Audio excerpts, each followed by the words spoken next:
welcome back to my channel. For those of you who don't know, my name is Yanika, and today we have Nathaniel with us, and we'll be talking about being raised with a single dad while having autism. I'm gonna have you introduce yourself, your name, where you're from, what you do, and where they can find you at. Okay, so I'm Nate. Nathaniel Grimsley is where you would find me. So Nathaniel Grimsley, it was on Facebook. Also again on the YouTube. If you want to contact me though, Facebook would definitely be. I have an Instagram. And then I'm also partnering with my guy over there with VibingWithVets. So if you go to his page, Skrill Owens, Scereil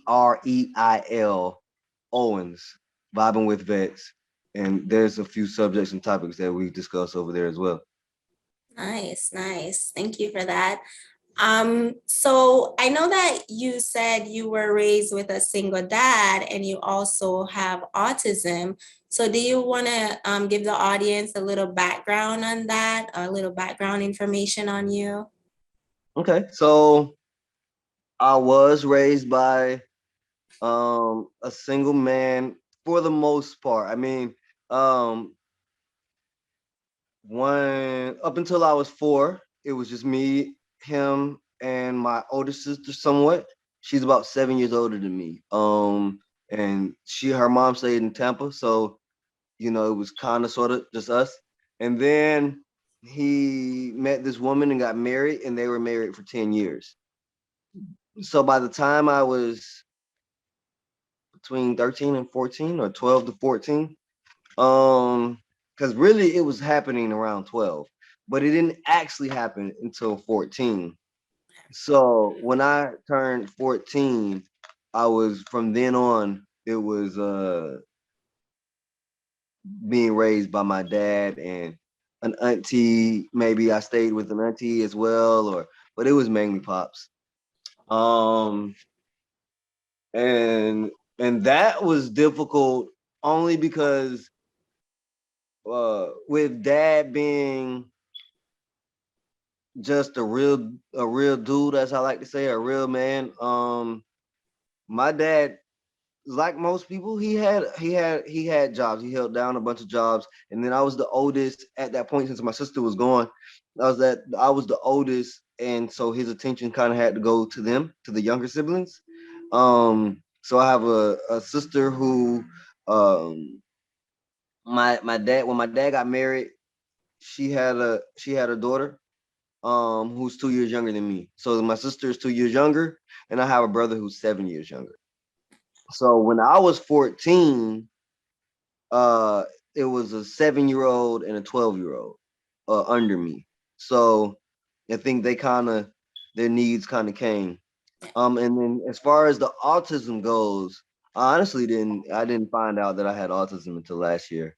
Um, and unfortunately, the reason I didn't find out I had autism until last year is because of the way, in my opinion, the way the medical system was broke down in the 90s.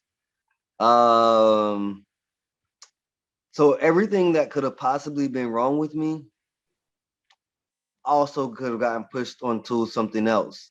So the things that, and I've shared this with you on in our Facebook, is that one of the earliest signs is going to be sensory.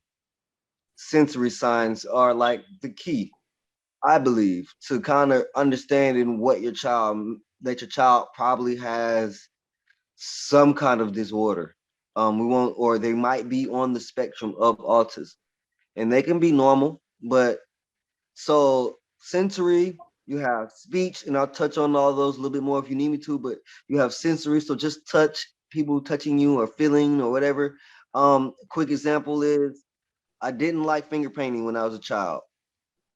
Wet paint in my fingers, didn't like it. Still to this day, don't too much care for being on the beach. I love water, and I'll go uh out in the water. Like if we're in the ocean, that's great. Beach, not so much because of algae and sand. I'm not scared of nothing that touches me in the water, don't like the touch though. So saying if I go to the beach, 9 times out of 10, I'm going to probably have one, a sock or some type of closed shoe, a scuba type of shoe or something like that because of the sensory levels. Um, So are you saying that it makes you like super sensitive or agitated? Like what does yes, it do? yes, it does. So and and I wish on this particular one, I kind of wish that I could tap in with my dad just so he could like kind of like, but confirm these things. But like my dad is, believe it or not, well, he's not like very affectionate, but knowing that there was no mother, he tried to be as affectionate as he could, I believe. And so I don't think we got a lot of hugs. They might have, I don't know. But for me, it was like, he loved me, but like I get a kiss on the forehead or something. You know what I mean? And so, but even then, and it was like, I think me just being a boy, it might have come off as, oh, he just doesn't want it, or it's boom. But no, like I'm moving because it actually bothers me. And he knows that to this day, he understands that, yeah, it bothers him, but I'm gonna do it anyways. And so I don't think it was ever associated with a sensory problem. Um, or you can touch me if I know, and it'll still actually bother me. And two, it depends upon how soft you touch me. So a rub like this will send me in my mind bonkers. And believe it or not, that right there bothered me. So what I'll do is what you Like see when me you say doing it now. bothers you, like it makes your mind like just feel like how? It feels as if even once it's gone, it feels as if someone's hand is still on my face. Okay. It feels like someone's still touching me, and even like a little bit, like I can feel like. And so, what you'll catch me doing, and I've gotten old enough to kind of play it off, but like I'll rub it off. I'll try to basically push that feeling away. Um, a hard touch, uh, that doesn't bother me. But like I said, a real sensitive that even for myself, and I laugh at myself because Yeah. that really bothers me. It'll freak me out, and I'm old enough now not to really like freak out. Yeah. But like, so I'll give you an example. It's kind of funny to me because it happened a day or two ago. So I thought my laundry was in. I have a female roommate, and I accidentally perfectly grabbed her thong out of the or underwear. I won't say it was a thong. Didn't really look good enough to know, but I know it was like something laced. And what happened was it was like it landed on my finger like right here. So I was holding it like this, right? And I dropped it back in the thing, and it felt as if it was still hanging on my finger. And that bothered me, and I couldn't shake it off. She asked me about my hair. You have long hair. If I'm in the shower, like unlike most people, if it's on me, it really, really bothers me. I have to get it off, and I have to go wash my hands, or I have to do something to get that feeling of, I've even said to the point where if you just come up behind me and just like blow on my neck or rub me or try to be sexy or something, it makes me want to like, unfortunately, it makes me want to stab someone. Like it bothers me to the point where like it feels as if you're like, I don't know. I won't say you're poking me, but it definitely it makes my skin crawl to the point where like I tell everyone to go watch this show called Atypical. There's a show on Netflix called Atypical, and it's very similar to me. And that's the other thing that I kind of understood who I am. Like that soft touch, I'm gonna want to push you. But I've been dealing with it long enough to where it won't happen. But that's what's going on in my mind. Okay. Wow. That's interesting. I didn't know a lot about autism per se. I know I have a little cousin that's like on the spectrum a bit, but I I've not seen him have issues with touch per se. It's just, What about anxiety? People don't realize that. you know, So when I was younger, I used to have what they thought were panic attacks. If I talked too much or too long, so that wasn't me getting anxious. My throat would literally close. yeah, I would close up, and so I'm at the point now. I won't argue with you, but that's because of what I'm used to. Like back in the day, if I started like trying to talk or trying to express my feelings or trying to do any of that, like yeah, my throat will close up. I can't breathe. I'm anxious. That's another sign of autism, actually. That's another, it goes under that category with autism. That's why I showed you that the other day. So with the anxiety, the sensory, there's videos where you'll catch me stuttering,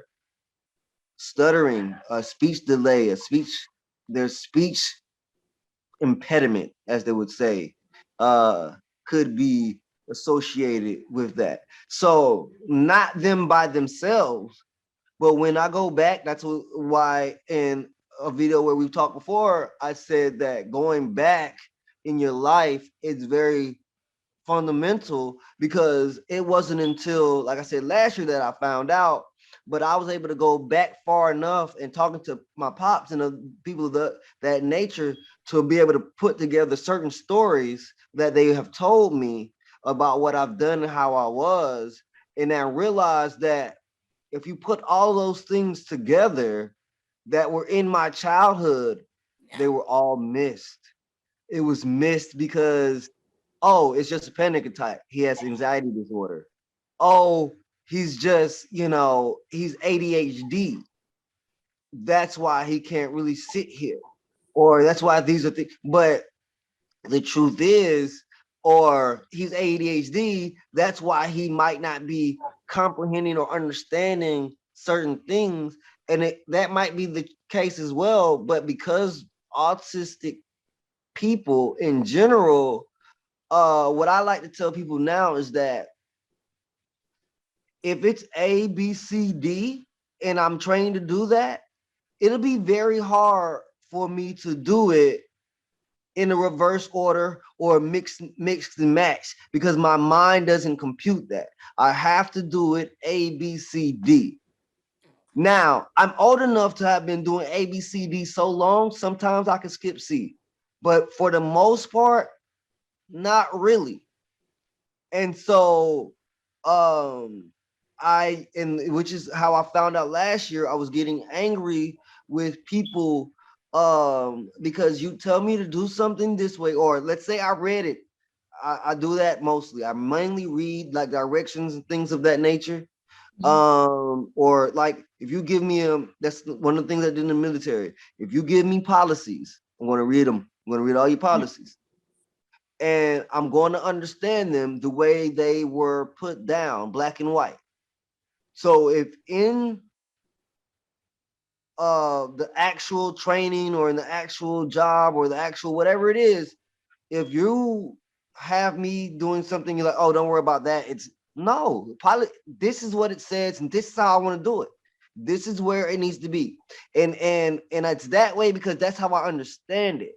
So I'm not being necessarily argumentative or being that's how it's computed. So now you want me to change it, and I can't, it just won't go in. It won't go in that way.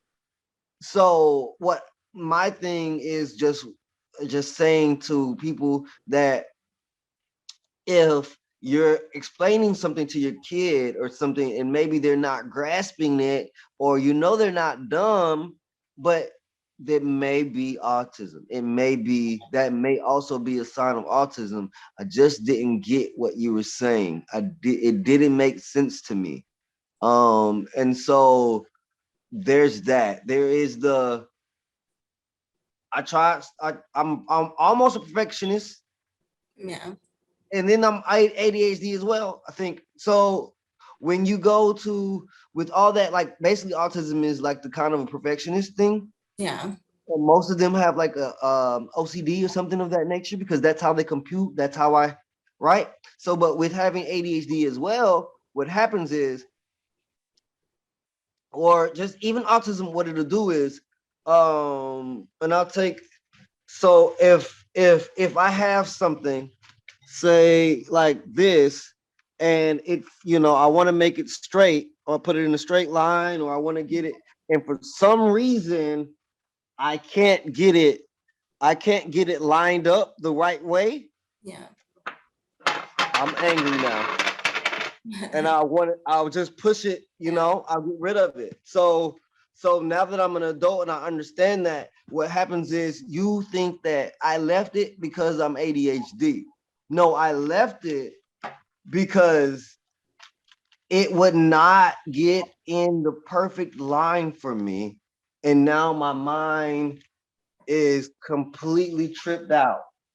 And I don't want to deal with it. That's basically how that goes.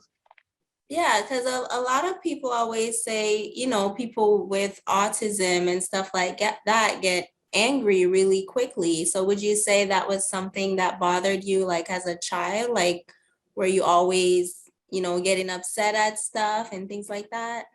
Again, I told you, well, I've mentioned this in a video before. I've been in anger management since about kindergarten. Okay. Um, pre-K, preschool, kindergarten, I was getting kicked out of these places, biting a teacher or someone, or throwing a chair, or any of these things.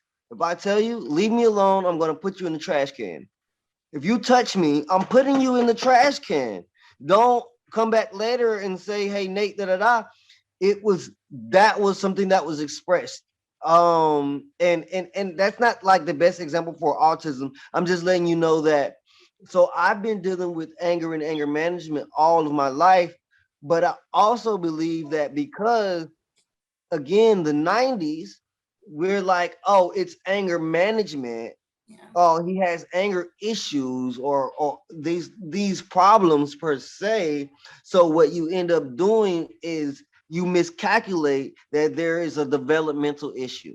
And so, yes, to answer the correct way, yes, anger has been something that I've dealt with for a long time, but a lot of it, I believe, has something to do with just the connection. Yeah. And if it doesn't connect, it pisses me. Excuse my language. It really bothers me. Yeah. It disturbs me, perturbs me. Whatever word you want to use, it gets on my nerves.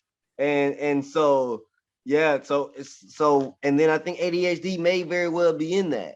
So like I said, if I can't have my shoes in a straight line or by colors and this, and say I come home and I'm tired and I don't do it, and I wake up in the morning, it's not like I don't even care no more.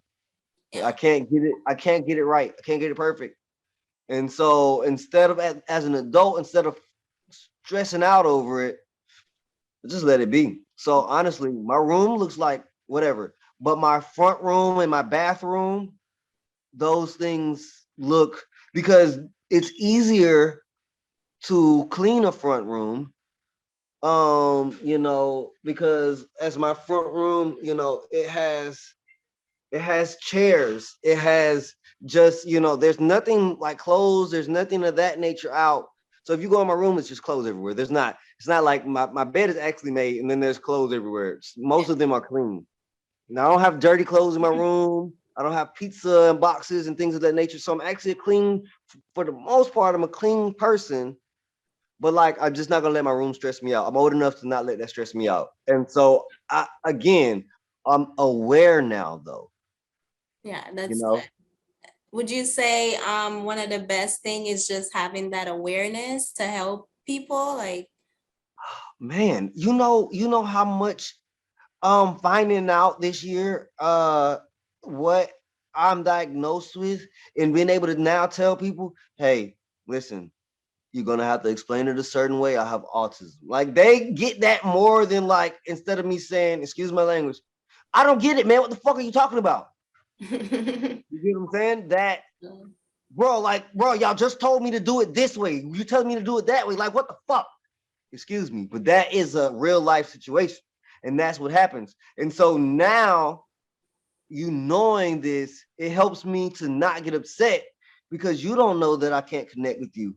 And so you're now, if I tell you, hey, look, I get it. I get what you're trying to, I don't necessarily get it. I know you're trying to show me a new way, and it's probably faster. But you have to do it first and let me do it. I have autism. I can't catch it by you just saying it. Let me see what you're talking about. Can you do it? Can you explain it this way? So being aware helps me understand my weakness and be able to give it to you, or we're going to clash. Yeah. And like I said, that anger will come out. And then part of just being me and being me who I am and petty and probably autistic, and I think it also has something to do with autism. It's hard for me to let an argument go. I won't be mad about the situation, but I'm going to keep talking. So now I'm just enticing you and making your flames go up because I'm actually not mad anymore, but I'm going to get my point out. Or like what happens is it'll just replay in my head. And that's another thing of autism. If you hear someone like sometimes how things get stuck in your head, imagine one word on a loop all day. Jump, jump, jump, all day on a loop. So sometimes you might see a person just jump, an autistic person, they might just jump, or they might say, jump. Like it just, and the reason why is because it's playing in that loop all day. And so that's what happens with arguments. That's what happens with statements. So if I'm in a conversation with someone and they cut me off, I say, no, you're not going to cut me off. I'm going to finish what I'm saying. And then you can have it. I don't care if you're listening. You can cut me off and tune me out and walk away. But I still have to finish this thought out loud because that's how it was happening. I hope that answers. No, yeah, that makes a lot of sense. It's interesting. Because when I, like my little cousin, he's very like, always calling me and stuff like that. He does have a little bit of ADHD as well. And sometimes in talking to him, I have to repeat certain things multiple times for him to get it. So it's interesting hearing it from an adult when you deal with a child that has certain things. Yeah. I wanted to go back on you being raised by a single dad. I know you spoke a little bit about it, and you said at some point, I guess you were 12 or 13 when your stepmother came in the picture. No, that's when she left back out of the picture. I was 4 when she came in, and about 13 when she basically, she left, or they decided to leave each other, should I say. So what was that like for you, like as a teenager, just being... I was happy. Get rid of that lady. Okay, so I'm guessing it was an evil stepmother. No, she wasn't really that bad. It's just like any kid, really, who most, the difference is most people grew up with their moms. Yeah. And so this dude coming in, blase, my dad is my rock. Like my dad is that guy. And he'll take anybody in. You can lay down. My dad is that guy, and anyone will tell you that. And so for me, now my rock was being split between people. You know what I mean? And working and things of that nature. So it was kind of like, I got my dad back in a sense. And it didn't help that the woman he was with, she just wasn't very, I don't want to say she wasn't loving because that makes her sound bad. Because what it is that, my dad was born in the 60s, early 60s, 62. And she was born like, okay, right. So she was in the 70s with parents, both of their parents were like in the 40s or whatever. So what I'm trying to get at is that there wasn't a lot of hugs for them. There wasn't a lot of kisses and a lot of these things for them. There was a lot more of what they needed to do, working farms, working this or doing that. You get what I'm saying? A lot of parents now, young parents especially, are very huggy and I love you and this is my baby and my best friend.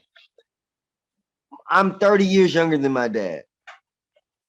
You know what I mean? So I didn't grow up with a young parent. My dad literally had me at 29, 30. I didn't grow up with a young parent. And even my stepmom is 53. So she has me by like 22 years. But she's not my biological mom, but she still has me by 22. So, but my actual mom is 57. She's 57. So, my point is, my parents didn't have me before their mid 20s. Had me in, by the time at least 25, 26 years old. So we weren't technically growing together, which is what a lot of younger parents do, or when you have your child at 19, you're 40, they're 20. When my dad was 40, I was 10. Do you think that makes a difference in anything? What their ages? Yeah, like if you were raised by someone who was much younger versus much older, right? Because my mom, for example, she had me when she was like 32, but she had my other siblings when she was like 18, 17, I think, and 20, 21. So she had me way after the fact, right? But do you think that it made a difference for you? Like, For me, being a product of a parent who is at least 30 when they have you, I think that it makes a big difference. It makes a big difference because at 30, you basically found yourself. So it's easier to help guide someone else. At 19, you have no idea who you are. yeah. And it's going to take a while. And now you're guiding someone else. So you're technically still haven't, you help them find themselves before you do. So most parents, 19 or 20, they don't really find themselves until after their kids get out of the house. You don't know who you are until 40 or 50. My dad didn't know who he was and where he was going with his life and all that stuff. Yes, he had to make adjustments for his kids, but his last child is 25. My baby brother is 25 years old and my dad is 60. So that made a big difference to my 25-year-old brother as well. Yeah. Just because we didn't see him make as many mistakes as you'd see a 19 or 20-year-old make, which made life like I couldn't say, oh, you smoke cigarettes, oh, you drink, oh, you do this, oh, you do that. Because by the time I was by the time I was 5 or 6, you think about it. My dad's like 36, 37 by this time, by the time I'm 6. So he is not doing a lot of those things. He's not partying. He's not clubbing. If he's having a party, he owned his home and his land at that age. If he's having a party, it's the whole block, because that's kind of parties he had. He had about an acre of land. The whole block and the church family and things of that nature where I grew up in the part of my village, these people are coming over. You know what I mean? People who are going in the same direction as him. He's not having to find out who his friends are per se and cutting those people off. And so our foundation in our village, it's almost built and it's a steady rock village when you're at that age. When your parents are older versus when they're 19 and 20, they're not discussing nothing and going and saying, hey, could you help me do this? No, they're figuring it out on their own for the most part.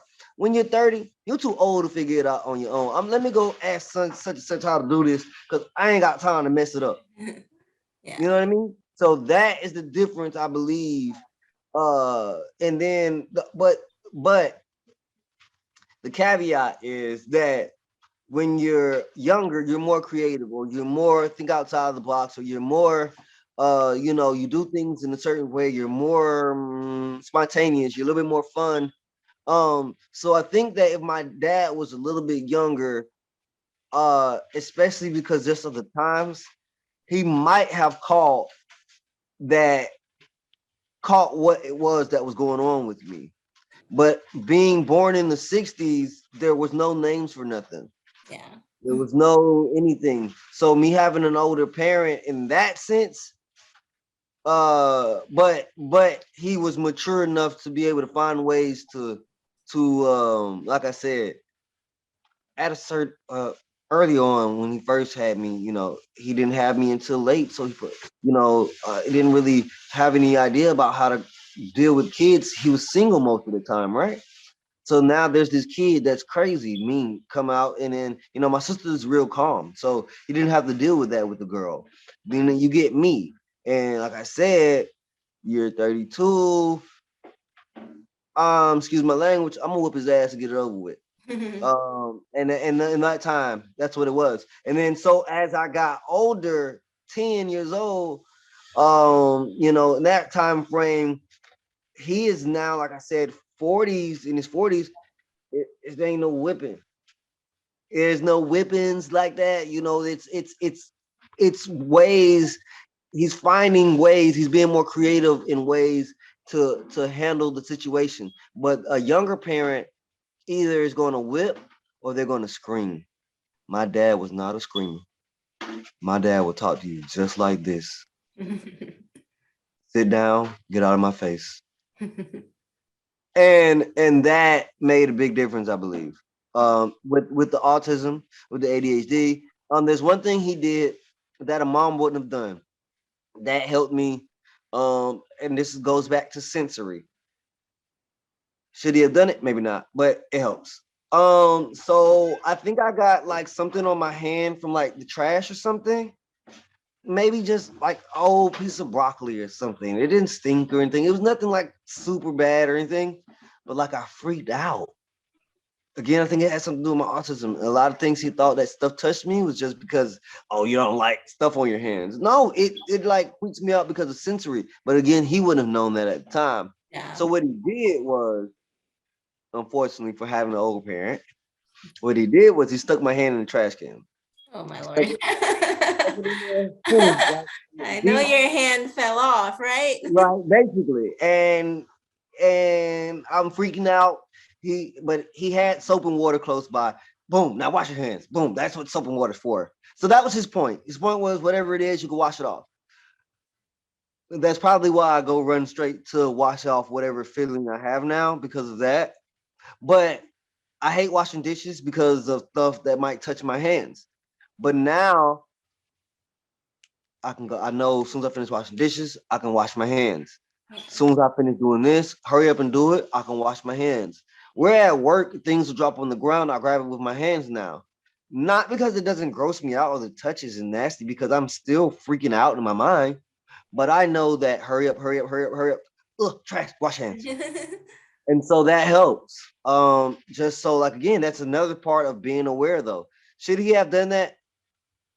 Who knows? Maybe not, but in a way it helps. Yeah. And so his this is another reason why, like I said, going back, how I figured out that I had autism and how I was able to help my doctor help me out. My dad was like, I became a mechanic in the military. And he was like, you don't like nothing touching you and touching your hands. How are you gonna be a mechanic? I'm gonna put on those really tight gloves, I thought to myself. And I'm gonna wear those gloves and I'm gonna become a mechanic. That's not what happened, but I just had to get over it. You know what I mean? Like I just had to get over it. And so being able to tell my mind it's okay and I can wash my hands is probably like the best thing that ever happened to me when it comes to sensory things. But that's just another example that this has been like that all my life. And there's signs that were there that nobody caught because of just not only the time, but I also think because no one talks about autistic people who are high functioning. That's true. So that's the other reason why I want to get this out there, and I want to let people know that autism isn't just people who can't speak or people who, you know, have very, very bad developmental skills. No, there's people who are sitting right next to you in an AP class or whatever class who probably smarter than you actually, but we have autism. Yeah. Yeah, and so that's what you call high functioning autism, because I know you just was explaining it, but I guess I'm trying to understand the difference. Like high functioning are the people who are more adept to society and everything, and then the other side of the spectrum, they're not able to like live within society, would you say? Excuse me. So, excuse me again. So what it's a big rainbow. This Yeah. autism thing is a big rainbow. So there's people who have jobs. There are autistic people who have jobs. I'm not talking about myself when I say autistic people. But you've been on campus or you've been somewhere where there's this guy who greets you. Sometimes you might think it's Down syndrome, and sometimes it is. Sometimes it's autism, though. It's somebody who, because again, autism, it actually affects the way things come in and the way things go out. So sometimes I can't really get it out the right way. I can't communicate greatly. Some people think that I'm not a great communicator because I'm a dude. Not necessarily. I'm just not a great communicator because part of it is autism. And so with that being said, um, you know, there are people with autism who not great communicators but they are in the workplace and they, so but the more so basically the worse your communication skills, Yeah. the worse your communication skills and how you um develop in your mind and how things are processed and how things are like this, that the farther they put you on the spectrum. Okay. But because I compute most of the things, I can communicate for the most part. I pretty well. I can do these. My sensory levels aren't to the bad, so bad to where I'm going to scream in pain at least. Because the thing is, certain autistic people, if you touch them a certain way, it will like burn their skin almost. Like, I don't know if you've ever like bumped someone or touched someone that was autistic or being seen around and they I didn't even touch them that hard. To you, to them, that touch or being too close to people it's messing with them mentally. And so basically the harder it is for you to cope with society and do those things, the farther you are on the other side of the spectrum. But because I can and I'm aware of those things, I am considered a high functioning autistic person. All of those things still bother me, just not as bad as them, and I can communicate it a little bit better. And being aware of it also helps you communicate it a lot better. But like I say, with all those other things, individually, you look at, oh, he just has anxiety, or he just has this, or he has anger, or he has this individually. And so not until you put it together and you can really understand why you're getting angry. It's not that I'm getting angry because I can't communicate, which is part of it. I am angry because I can't communicate and you're not understanding me or I'm not understanding you. But why aren't you understanding me? Or why am I not understanding you? Which led to the anger. It goes all the way back down to the autism. That makes a lot of sense. Thank you for sharing that. What are some advice that you would share for, I guess you weren't a single dad, but you were raised by a single dad. So what are some advice you would give to single dads out there, and also people with autism? Like, what are some advice you would give for them? So just single dads, single parents in general. Yeah. Two things. One thing that my dad always did, no matter what, he was always going to kiss me. He's always going to kiss me on my forehead. He's not really a hugger, but he showed some kind of affection. Did I not like the touch? No. But don't get it twisted. I still want him to kiss me. I might not have said that and been able to communicate that earlier on in life, but I still wanted that touch. I still wanted that affection. So and so I would watch Atypical again, Netflix. But so it's not that I don't want it, I don't know how to receive it. And so you could still, I still need it though. Don't think that we don't. It's just you have to find a way to do it. And I'm gonna hug you. And that computes. A hug is coming, and you get what I'm saying? Don't just come in and hug me. Hug is coming. I want to hug you. Can I hug you? Can I touch you? And you're like, okay, you can touch me. That allows my brain to understand that it's about to be touched, and that keeps me from freaking out. So that's one thing I would advise any parent that has a child with autism anywhere on the spectrum or anything, to communicate what you're doing to them. Communicate things all the time. Always speak. Don't be afraid to repeat yourself, or to repeat yourself in different ways, because they may not have gotten it that way that you thought that they were going to get it because you got it that way. Yeah. You know. Also, I tapped on this earlier. The biggest thing I think with especially being a single parent is being open and having a village. Everyone says, oh, there's no one that here to help me. I just have to do this all on my own. But you never said anything. You didn't open up. You didn't go look for groups. You didn't go look for this. You didn't go look for that. Because there are groups that will help people with HIV or with other, if that's something you deal with, they will help you find housing. People with autism, they will help you get into school and help you communicate. They will give you certain vouchers for these things to help the development along with your children. So I believe that continuing to show the affection, I believe that having a village, and I believe that therapy for you and your child, and not therapy after it happened, but like I said, this whole from last year to now, I have had, since I really got in therapy, I've had no anger outbreaks or explosions, because I'm now aware. I can now talk to someone. I can now communicate those things. It is preventative maintenance. Yeah. So you don't want to try to get an oil change after your car breaks down. True. You know what I mean? Now it's going to cost you a whole lot more money, because you got to probably replace the engine or something. You want to check your oil every week. Every 2 weeks, you want to be checking your oil levels, not waiting until the oil light comes on. You want to check these things, and then so you're staying ahead of it. And that's what therapy is for me. Putting these things out there beforehand, before they come up, during it and all that. So now I have a guide on kind of how to be, if that makes sense. Yeah, it does. Therapy doesn't have to be going to talk to a psychologist, or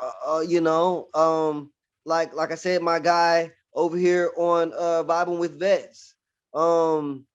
That's just something so us vets get on, and we talk about crazy stories that happen in the military. Hey, I got a crazy story for you. And that's just another way of healing you. So finding you a group, a church, whatever kind of group or church or anything, activities that could be your therapy, but whatever it is, and that will help out a lot. If you think you have an angry child, like I said, it may be autism. It may be more than just, oh, he's angry because of, but I think also my mom not being there, I think I couldn't compute that either.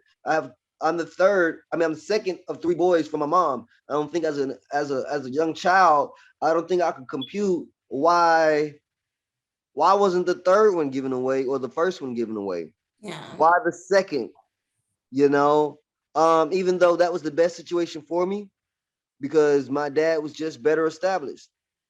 But there's a lot goes into it, and then when the environment gets then wrong, so keeping your children, that just goes for anybody, but especially with people with disabilities, keeping them around in a certain environment not sheltered per se, because we weren't really sheltered, but keeping them in an environment to let them kind of have to feel safe, to be able to talk, to be able to say these things, to be able to develop. Because if they're not in those areas, and then there's the isolation, and they can't develop. And I think because the way my dad had us and drug us to everything and put us in social events and social networks and social things, I was forced to develop, and I didn't even know that there was something wrong with me because I was never treated as if there was. Okay, that makes sense. That makes a lot of sense. Yeah, that makes so much sense. I mean, if you are being raised pretty normal and you are high functioning in a sense, it would make sense that you would never think anything's wrong with you, especially because there are people who really do have anger issues, right? Right. So it would be hard to say, yeah, it's autism or it's this or it's that, you know. So I'm happy you were able to find out though and have that understanding of yourself and just your childhood and everything of that nature. Yeah, me too. um, I'm going to end this video soon. So do you want to tell the people where to follow you at again? And you know, I know you're gonna start a podcast soon and have your own content out and speaking about things like this. So I want the people to know where to find you at.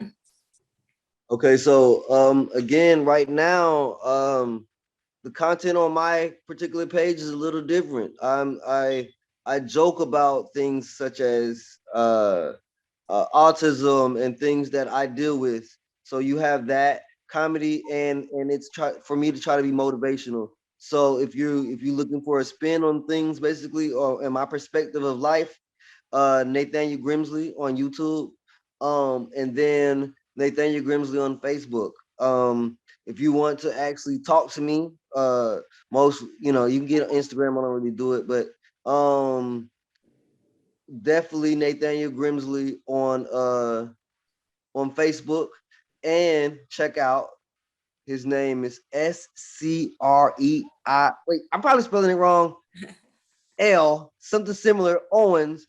But if you put that in, SCR at least, Owens, Vibing with Vets, you'll find it. I spelled it in right the first time in the beginning of the video. And that's just another link, another way for me to just spread the word and heal. Like all of this for me, it's for you, it's for people out on the outside world, but it also helps me to be able to have places to where I can sit down and I can talk and I can let other people understand where we are, whether it's like I said with autism or any other topic that we've talked about. Because with all these topics, the biggest thing is you don't want to be isolated. You don't want to feel isolated, and to be able to get these things out and to make people be able to like I said, not feel isolated. um that's how this is going for me, and that's what I'm doing. And like I said, Nathaniel Grimsley on YouTube, Nathaniel Grimsley on Facebook, and Vibing with Vets, and all of those places is what I'm trying to keep me and other people from being isolated. So hit me up. Yes, for sure, for sure. I want to thank you so much for coming on and speaking on all these topics. It's not things that people typically talk about, so I want to thank you for like having me be able to share this stuff on my channel. And for those watching, I will have more information on autism and things like that in the description, and resources that you can use to get help. But I want to thank you so much, Nathaniel. I really appreciate you for doing this video. Thank you for allowing me to have this time. Of course. And I want to thank you guys so much for watching, and I will see you in my next video. Bye.